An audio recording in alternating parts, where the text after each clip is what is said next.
कि पिछले 20 सालों से नीतीश कुमार जी की जो सरकार चली उसका सिर्फ एक मूल मंत्र था, सुशासन और बिहार का विकास। जब 25-24 नवंबर को 2005 को नीतीश जी ने पहली बार बिहार की बागडोर बिहार की जनता ने उनके हाथ में दी तो उन्होंने 3 शब्द कहा था, सुशासन सुशासन सुशासन।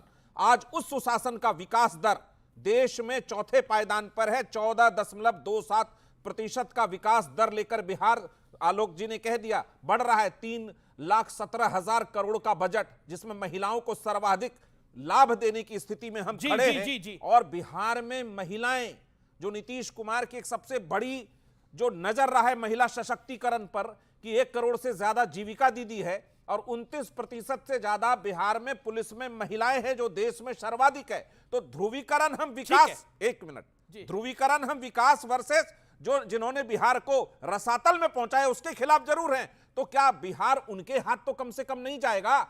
मैं रुक करता हूं आरजेडी का, आपका रुख है। मतलब आप कह रहे हैं कि नीतीश कुमार अब बुजुर्ग हो गए हैं। अब दूसरी तरफ से कहा जाता है अभी तेजस्वी जी तो बच्चे हैं, बताइए क्या करिएगा? क्या ये ऐसे लड़ेंगे चुनाव? क्या ये सत्य नहीं है कि नीतीश कुमार जी की उम्र हो चली है? नीतीश कुमार जी थक गए हैं, मानसिक रूप से भी और शारीरिक रूप से भी। बिहार आज कहाँ है? 20 वर्षों की बात की गई और कर रही है भाजपा भी और जेडीयू भी। बिहार आज कहाँ है? प्रति व्यक्ति आय में हिंदुस्तान के हर राज्य से कम आय है बिहार में। प्रति व्यक्ति निवेश के हिसाब से भी बिहार सबसे निचले पायदान पे है जी। बिहार के स्कूलों में ड्रॉप आउट्स रेट्स जो हैं वो हाईएस्ट है सबसे। ड्रॉप आउट्स रेट्स, बच्चे स्कूलों को छोड़ करके, शिक्षा को छोड़ करके वो जा रहे हैं। शिक्षा का स्तर सबसे ज़्यादा है, सबसे ज़्यादा खराब है, सबसे कम है पूरे देश में इस वक्त जी। और बेरोजगारी चरम सीमा पर है, पलायन चरम सीमा पर है। ये सब बिहार की प्रगति है क्या? यही विकास है? 20 वर्षों में यही मिला बिहार को? बिहार आज अपने आर्थिक जो संकट है, जो वहाँ क्राइम है, जो वहाँ पे करप्शन है, उससे गुजर रहा है, उससे जूझ रहा है। बिहार को उस दिशा से निकालना है, उस स्थिति से निकालना है और उसको सिर्फ और सिर्फ एक युवा नेता ही निकाल सकता है। युवाओं का दर्द, छात्रों का दर्द एक युवा नेता ही समझ सकता है और वही बिहार को इस स्थिति से बाहर निकालेगा। ठीक है, युवा नेता समझ सकता है। थक चुके हैं नीतीश कुमार। मिश्रा जी जवाब 20 सेकंड के अंदर। बजट सेशन चल रहा है बिहार में, जिन लोगों ने उस तो सेशन को देखा होगा जी, उसमें देखा होगा कि नीतीश कुमार जी ने किस बारीकी से बिहार के बजट को पेश किया और विपक्ष के आलोचनाओं को झेलते हुए उनको करारा जवाब दिया। नीतीश कुमार मुस्तैदी से बिहार का विकास कर रहे हैं, आप चिंता की जरूरत नहीं है। तेजस्वी युवा है। देखिए, तेजस्वी युवा हैं, ठीक है, अच्छी बात है, वो युवा रहे, लेकिन युवा मानसिकता में इतना ज्यादा लूट खसोट करने की व्यवस्था उन्होंने पाल के रखी है कि बिहार उनको समझता है, उनके परिवार को समझता है। आप एक बात बताइए, 20 साल से जो सत्ता बिहार में चल रही है, हस्बैंड ने वाइफ को बना दिया, ये क्यों बोला? उनके घर की प्रथा है ना। क्यों नीतीश जी ने क्यों बोला? रिपीट क्यों करा? नहीं, नीतीश जी जरूर बोलेंगे क्योंकि उन्होंने महिला सशक्तिकरण में कभी ये नहीं सोचा था कि कोई एक मुख्यमंत्री जाएगा और पत्नी को रुमाली सरकार बना के चला जाएगा। और वो पत्नी पहले कभी राजनीति में नहीं थी। एक होता है ना कि 20-25 साल राजनीति में रहती तो सीख गई। ये ठीक नहीं है। अच्छा, तुरंत मुख्यमंत्री बना देंगे कि सीख जाएंगे और बिहार को रसातल में जाने देंगे? आपको पता है जब राबड़ी जी मुख्यमंत्री थी कितने जाति नरसंहार हुए थे वहां? भीषण बातें नरसंहार, जाति नरसंहार। ओके, जवाब ये नहीं दे पाएंगे। जी, okay, time done. Okay sir, Pasha साहब, प्रोफेसर पाशा, 30 सेकंड। ये मानसिकता जो है वो महिला विरोधी मानसिकता है। अच्छा, नहीं, पत्नी को बनाना महिला पक्ष में है जी। बिहार में ये हमारी पार्टी को ये श्रेय जाता है कि पहला chief minister, lady chief minister, महिला चीफ मिनिस्टर बिहार को हमने दिया। ये श्रेय हमारी पार्टी को जाता है और ये बर्दाश्त नहीं होता इनसे। महिला को ऐसे तो अभी भी राबड़ी जी को बना दीजिए, मौका मिले क्यों तो। नहीं बना सकते हैं, बिल्कुल बना सकते हैं। परिस्थितियां ऐसी आएंगी, बनेंगी वो। और बहुत सारी महिलाएं दूसरी भी हैं, उनको बनाना चाहिए।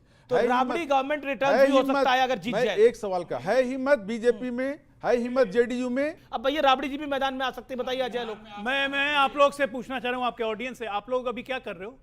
ग्रेजुएशन में हो कि पोस्ट ग्रेजुएशन में? ग्रेजुएशन। मान लो ये क्लास है, आपका मॉनिटर कौन बनेगा? ग्रेजुएट, पोस्ट ग्रेजुएट या 9th फेल?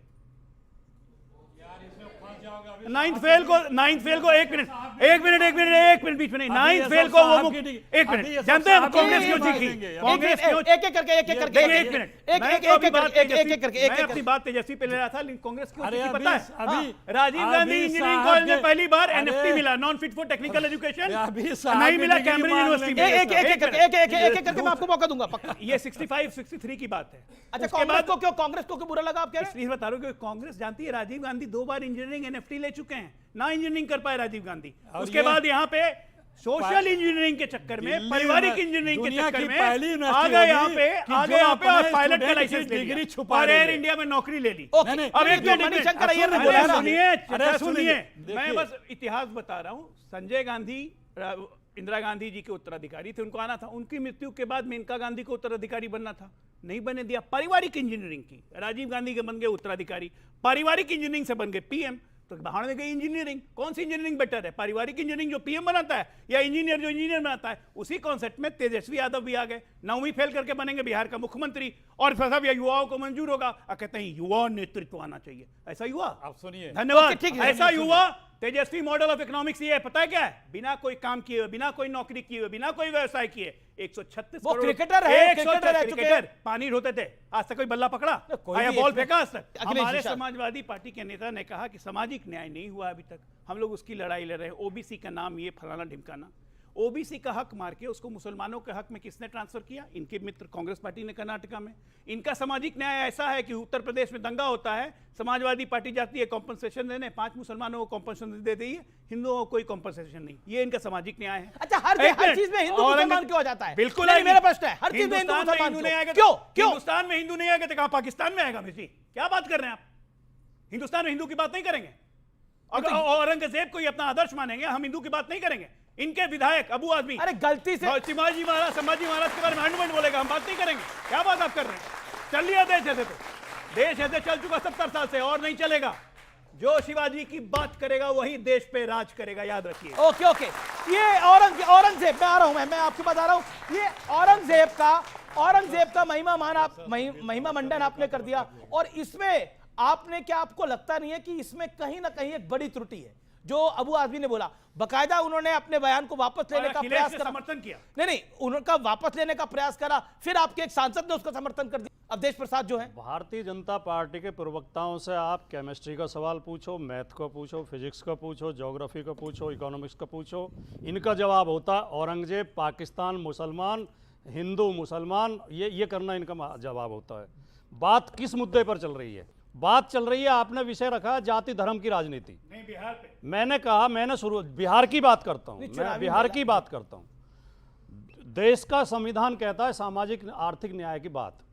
आर्थिक न्याय होना इसलिए जरूरी है कि इस देश में लगभग 45% लोग ऐसे हैं जिनकी आमदनी 20-22 रुपये रोजाना है, और कुछ परसेंट लोग, 1% लोग ऐसे हैं जिनकी आमदनी करोड़ों में, अरबों में है।